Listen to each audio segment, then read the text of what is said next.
संभल में सनातनी उत्साह से लबरेज हैं। मंदिरों में रामलला के भजन कीर्तन गाए जा रहे हैं। संभल के लिए भगवान श्री राम के मायने समझाए जा रहे हैं। संभल में रामनवमी पर जो शोभा यात्रा निकलती है उसमें पहला रूट डाकखाना रोड से शुरू होता है, जो टंडन चौराहा, बाजारगंज, एजेंटी तिराहा होते हुए सूर्यकुंड तीर्थ मंदिर तक पहुंचता है। दूसरी शोभा यात्रा सराय तरीन के जर्मन मंदिर से शुरू होगी। ये हयात नगर पुलिस चौकी, सराफा बाजार होते हुए चामुंडा मंदिर, हयात नगर पर जाकर खत्म होगी। इस शोभा यात्रा में प्रभु श्री राम की झांकी होगी। रामायण काल के अलग अलग किरदारों को रथ पर बैठाकर घुमाया जाएगा। संभल के विकास की गाथा भी दिखाई जाएगी और सुनाई देगी भगवान राम की समूचे संभल में जय जयकार। एक तरह से कहें तो 6 अप्रैल को रामनवमी भी संभल में ना भूतो ना भविष्यति वाली होने वाली है। उस स्थान पर भगवान राम का जन्मोत्सव मनाएंगे जहां उनका अगला अवतार होना है। तो Sambhal is a pious and holy land और हम लोग इसके लिए बहुत सब तैयारी करेंगे। लेकिन इस बार की जो रामनवमी है वो इसलिए भी महत्वपूर्ण है क्योंकि भगवान राम का जो जन्मभूमि का मंदिर है वो बन करके तैयार हो गया, उसकी प्राण प्रतिष्ठा हो गई है और जहां भगवान आएगा हम धूमधाम से उनका जन्म उत्सव मनाने के लिए तैयारी कर रहा है। आप कोई पत्थरबाजी करके दिखाए, आप कोई आगजनी करके दिखाए। बार बार जो है ये लोग पत्थरबाजी करते हैं, रामनवमी को ले लीजिए या अन्य चीज़ों को ले लीजिए। तो लेकिन इस बार जो है भव्य और दिव्य होने वाली है। संभल प्रशासन पर हमें पूर्ण भरोसा है और उत्तर प्रदेश सरकार पर भी हमें पूर्ण विश्वास है कि रामनवमी भव्य और दिव्य होगी। और अगर कोई व्यक्ति इसमें पत्थरबाजी करने का प्रयास करेगा या इसमें कोई विघ्न डालने का प्रयास करेगा तो उसे मिट्टी में मिलाने का कार्य उत्तर प्रदेश सरकार करेगी। संभल प्रशासन उसे मिट्टी में मिलाने का कार्य करेगा। जैसे ही व्यापार ट्रैक पर आता है तो सारे जितने भी हमारे उत्सव हैं वो बढ़िया करके होने शुरू हो जाते हैं। प्रशासन का सहयोग है, लोग बाग जुड़ने लगे हैं, समझने लगे कि हाँ भी स्थिति अब सामान्य है, बढ़िया करके है। और संभल में धर्म नगरी का एक उदय हो रहा है। धर्म नगरी के उदय के साथ साथ प्रथम वर्षगांठ के बाद का हमारा रामनवमी है। तो इस बार हमने अच्छी तैयारी की है। सभी मंदिरों में हम करेंगे। 6 अप्रैल को हमारी मासिक परिक्रमा भी है। उसमें हम सभी को जागृत भी करेंगे कि इस बार रामनवमी जो हो हमारी सुंदर हो। यूं तो संभल में रामनवमी पर शोभा यात्रा पहले भी निकलती रही है, लेकिन इस बार तस्वीर बदली हुई सी है। सनातन का नया सेंटर बन रहे संभल में प्रशासन ने रामनवमी के लिए खास तैयारियां की हैं। पुलिस प्रशासन का दावा है कि चप्पे चप्पे पर पुलिस बलों की तैनाती होगी।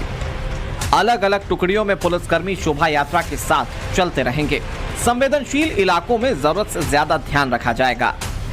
किसी ने रामनवमी पर माहौल खराब करने की कोशिश की तो सख्ती की जाएगी। राम भक्तों को किसी तरह की दिक्कत ना हो, सारा फोकस इस पर ही रहेगा। कहा यह भी जा रहा है कि संभल पुलिस के सभी बड़े अधिकारियों ने रामनवमी को देखते हुए सुरक्षा इंतजाम दुरुस्त कर लिए हैं। संभल में रामनवमी उत्साह के साथ मनाया जाएगा और यह सुनिश्चित किया गया है कि कहीं भी कोई अपरिस्थिति ना हो। इसके लिए पूरी तरह से सेक्टर और जोनल व्यवस्था लागू की जाएगी और साथ ही फोर्स को पर्याप्त मात्रा में लगाया जाएगा और कहीं भी अपरिस्थिति नहीं आने दी जाएगी और सकुशल त्योहार संपन्न कराया जाएगा। जिस संभल में कल की भगवान का अवतार होना है, उस संभल में सतयुगी नाम के आधार पर सत्यव्रत पुलिस चौकी बनाई जा रही है। इस पुलिस चौकी की 2 मंजिला बनकर तैयार है। उम्मीद की जा रही है कि रामनवमी के दिन सत्यव्रत पुलिस चौकी का उद्घाटन किया जा सकता है। पुलिस चौकी के उद्घाटन का मतलब ये कि पुलिस के जवानों की तैनाती शुरू हो जाएगी। रामनवमी के दिन बाकायदा पूजा अर्चना भी पुलिस चौकी में कराई जा सकती है।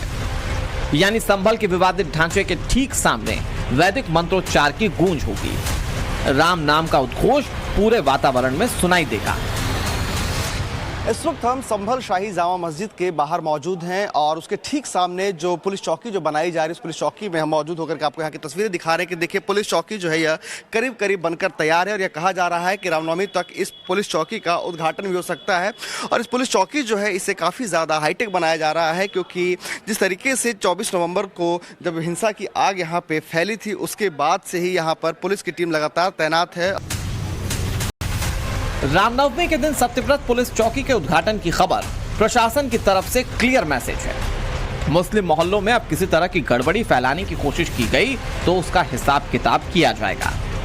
सत्यव्रत पुलिस चौकी की नींव 27 दिसंबर को रख दी गई थी। महज 100 दिनों के अंदर इसे लगभग तैयार कर लिया गया है। 2 मंजिला पुलिस चौकी की सबसे ऊपरी मंजिल बहुत अहम है, क्योंकि यहां से विवादित ढांचे का कोना कोना नजर आता है। मस्जिद में किस तरह की हलचल है उसकी पक्की खबर सत्यव्रत पुलिस चौकी से ही मिलती रहेगी। नीचे का जो फ्लोर है उसमें करीब करीब काम हो चुका है। यहाँ पे तमाम देखिए कि जो चौकी के निर्माण के जो सामान है वो यहाँ रखे हुए हैं और जोर शोर से काम चल रहा है। वहीं मैं अगर आपको इसके ऊपर के फर्स्ट फ्लोर पे लेकर के जाऊँ और आपको दिखाऊँ तस्वीरें, तो देखिए कि जो चौकी है इसके कितने त्वरित गति के साथ इसका निर्माण किया जा रहा है। और ये देखिए कि जो चौकी है इस चौकी को मैं फर्स्ट फ्लोर पर आपको लेकर के जा रहा हूँ और ये तस्वीरें दिखा रहा हूँ कि देखिए ये जो चौकी है ये फर्स्ट फ्लोर है। जो चौकी है इस चौकी के ऊपर से दूसरे हिस्से की तस्वीर दिखाता हूँ कि देखिए यहाँ से सब कुछ आसानी से देखा जा सकता है। जहाँ एक तरफ चौकी है और उसके ठीक सामने देखिए यहाँ से चौकी के दूसरे हिस्से से दिखाई पड़ता है वो मस्जिद की सीढ़ी है जहाँ नमाजी अंदर जा रहे हैं। नीचे पुलिसकर्मी की पहरेदारी है और मस्जिद के ठीक सामने जो है अंदर में आप देख सकते हैं कि जो नमाजी हैं वो यहाँ पर नमाज अता करने आ। यह चौकी अत्यंत ही महत्वपूर्ण है। जो हमारे सामने है, हम यहाँ पर स्थित होकर कहीं भी सामने से किसी पर आने जाने वालों पर नज़र रख सकते हैं। यह चौकी इसलिए भी इम्पोर्टेंट है क्योंकि हमारे बाईं तरफ एक हिंदू आबादी है और दाहिने तरफ मुस्लिम आबादी है। बहुत बार यहाँ संवेदनशीलता की परिस्थिति भी उत्पन्न हुई है और आगे यह चौकी इसीलिए बनाई गई कि भविष्य में कोई भी इस तरह की स्थितियाँ न उत्पन्न हो पाए। हाईटेक पुलिस चौकी में कंट्रोल रूम तैयार किया गया है, जिसका मतलब संभल में जितनी भी पुलिस चौकी हैं वो सब इनसे कनेक्ट होंगी। मस्जिद के ठीक सामने बनाई गई पुलिस चौकी में टावर लगाए जा चुके हैं, टेस्टिंग हो चुकी है, लाउड स्पीकर भी रख दिए गए हैं। संभल में इसके अलावा एक पुलिस चौकी खग्गू सराय में बनाई जा रही है। हिंदूपुरा खेड़ा में भी पुलिस चौकी का निर्माण चल रहा है। दीपा सराय चौक में भी पुलिस चौकी बनेगी। सनातनी प्रफुल्लित हैं। रामनवमी पर पुलिस चौकी भी मिलेगी और राम नाम के जयकारे भी संभल में नया संचार पैदा करेंगे। उत्साह के साथ मनाना चाहते हैं हम रामनवमी और जुलूस वगैरह निकाल के तो हर ये साल निकलते हैं। तो ये है कि सब डर के निकालते थे। अब योगी जी है वो हमारे सपोर्ट में हैं हिंदुओं के, तो अब सब उत्साह के साथ निकालेंगे जुलूस। ये पहले क्या था, जो दूसरे धर्म के लोग हैं उनकी संख्या ज़्यादा है, तो इसकी वजह से जो मन में उत्साह होते थे वो इंसान निकाल नहीं पाता था, डर की वजह से। प्रशासन भी उनके से दबा हुआ था। लेकिन अब जो है हमारी सरकार हमारे साथ है। अब आप देख रहे हैं होली का उत्सव भी कितने अच्छे से मनाया गया है। इसी प्रकार जो रामनवमी है उसका उत्सव भी अच्छे से मनाया जाएगा। हमारे संभल में पहले तो मतलब ये मुसलमान लोग बहुत थे तो उनसे थोड़ा डर के रहते थे, लेकिन अब तो इतना उत्साहित रहते हैं हम, क्योंकि मोदी जी हमारे साथ हैं और सब बहुत अच्छे से मतलब हम अपने त्यौहार वगैरह और ये रामनवमी वगैरह बहुत अच्छे से मनाते हैं और अब भी खूब उत्साहित होकर खूब अच्छे से रामनवमी मनाएंगे। जब जुलूस निकला करता था तो पुलिस प्रशासन भी जल्दी कर देता था कि मानो जैसे 2 घंटे का 1 घंटे में निपटा दिया। अब क्या है, अब योगी जी की सरकार है। जिस समय से योगी जी की सरकार आई है तो समय लगता है, लेकिन इस बार से तो और ही खूब धूमधाम से निकालने के इच्छुक है सब लोग, क्योंकि हरिहर मंदिर खुलने वाला है। 500 वर्ष की कठिन तपस्या के बाद राम मंदिर की प्राण प्रतिष्ठा हुई, उसको लेकर आज पूरे भारत में सबके अंदर एक प्रेम, एक उत्साह भरा हुआ है। और राम नवमी का जुलूस संभल में क्या पूरे भारतवर्ष में, विश्व में बहुत धूमधाम से मनाया जाता है। उसी प्रकार संभल में भी धूमधाम से मनाया जाता है। देखिए, संभल में सनातनी सबूत ढूंढने में प्रशासन का बहुत अहम और बड़ा रोल रहा है। इस बार भी रामनवमी पर पुलिस के आला अधिकारी अलर्ट हो गए हैं। आपको बताते हैं कि किन पुलिस अधिकारियों पर 6 अप्रैल की तैयारियों के लिए दारोमदार है। इसमें संभल के डीएम राजेंद्र पेंसिया हैं। संभल के एडिशनल एसपी श्रीश चंद के ऊपर भी बड़ी जिम्मेदारी है। संभल के एसपी के बिश्नोई को भी एक बड़ा रोल प्रशासनिक व्यवस्था में निभाना होगा। इसके अलावा संभल के जाने माने सीओ अनुज चौधरी को भी इसमें एक बहुत बड़ा रोल प्ले करना होगा। तो ये जो आप सामने ये 4 नाम देख रहे हैं, रामनवमी को लेकर संभल के अंदर जो तमाम तैयारियां की जा रही हैं, इन 4 अधिकारियों का रोल बहुत बड़ा होने वाला है। मैं एक बार फिर से आपको नाम बता देता हूं। इसमें डीएम राजेंद्र पेंसिया, संभल के एडिशनल एसपी श्रीश चंद इसमें है, के बिश्नोई जो कि संभल के एसपी हैं और अनुज चौधरी जाने माने संभल के सीईओ जो कि होली पर एक बयान देकर काफी सुर्खियों में रहे थे और होली खेलने की उनकी तस्वीरें वायरल हुई थी, इनके ऊपर भी एक बड़ी जिम्मेदारी होगी। संभल के सीईओ अनुज चौधरी हनुमान जी के बहुत बड़े भक्त हैं, इसीलिए उनकी आस्था रामनवमी पर भक्ति के सोपान पर पहुंचेगी। माना जा रहा है कि अनुज चौधरी रामनवमी के दिन वर्दी पहनकर निकलेंगे तो राम भक्तों का आत्मविश्वास 7वें आसमान पर होगा। रविवार को भी अनुज चौधरी ने संभल में रामनवमी की तैयारियों का जायजा लिया। पूर्व से ही ड्यूटियां लगाई गई हैं, पहले से ही, तो जैसे पहले से लगती आई उसी तरह से आज भी ड्यूटी लगाई, कोई विशेष वो नहीं है, क्योंकि शांति व्यवस्था के लिए पर्याप्त फोर्स पहले भी लगा हुआ था, अब भी है, और शांति पूरी तरह से शांति है। संभल के चंदौसी इलाके को मिनी वृंदावन कहा जाता है। इसी चंदौसी में भगवान श्री राम की 51 फीट ऊंची भव्य और दिव्य प्रतिमा भी है। इसी संभल में भगवान श्री राम के काल से जुड़ी यादों को जीवंत करने के लिए अशोक वाटिका का निर्माण भी बड़े जोर शोर से चल रहा है।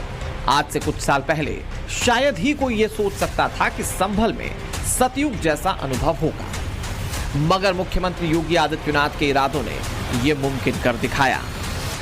ये वही उत्तर प्रदेश है जहां उपद्रव होते थे, आज उस प्रदेश में उपद्रव नहीं, उत्सव मनाए जा रहे हैं। उत्सव का आलम किस रूप में?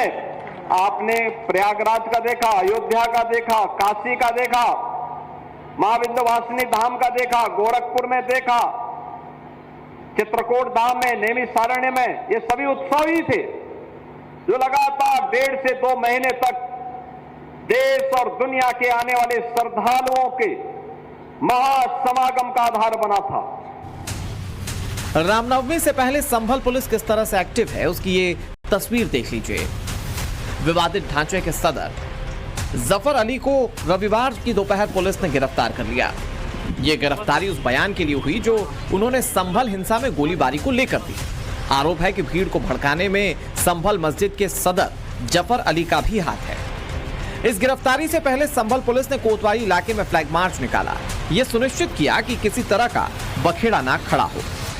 संभल पुलिस इस वक्त संभल की गलियों में फ्लैग मार्च कर रही है। आपको पीछे तस्वीर देखिए साफ तौर पर कि किस तरीके से बड़ी तादाद में जो संभल पुलिस के जो पुलिस बल हैं, पीएसी के जो जवान हैं, वो इस वक्त जो है संभल की गलियों में घूम घूम कर फ्लैग मार्च कर रहे हैं। दरअसल संभल की शाही जामा मस्जिद जो विवादित मस्जिद है, उसके सदर जफर अली को एसआईटी ने हिरासत में लिया है, यानी कि संभल पुलिस ने उसे हिरासत में लिया है और उसके बाद से शांति व्यवस्था को बनाए रखने के लिए संभल की गलियों में तमाम जो जगह है वहां पर देखिए कि संभल की जो पुलिस है वह गलियों में घूम रही है, फ्लैग मार्च कर रही है ताकि जो है शांति व्यवस्था बनी रहे, क्योंकि यही वो इलाका है जब 24 नवंबर को जब हिंसा की आग जब फैली थी संभल में, जब सर्वे की टीम पहुंची थी, उस दौरान जो हिंसा हुई थी तो इन्हीं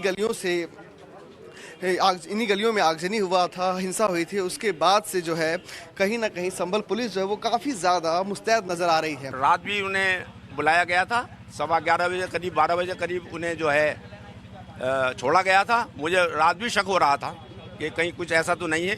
अब उन्हें कल जो है वहाँ जाना था, न्यायिक आयोग के समक्ष 1 बजे पेश होना था और पुलिस ने इसे रोकने के लिए उन्हें गिरफ्तारी करनी शुरू कर दी। संभल के लिए ये दौर सनातन के स्वर्णकाल जैसा है। प्राचीन संस्कृति को पल्लवित पोषित किया जा रहा है, हिंदू त्योहारों को नई पहचान मिल रही है, भक्ति की ऐसी धारा फूट रही है जिसने जीने की एक नई राह दिखाई।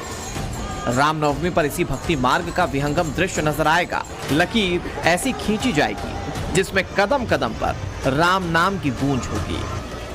संभल से प्रेरित कुमार के साथ ब्यूरो रिपोर्ट, टाइम्स नाउ, नव भारत।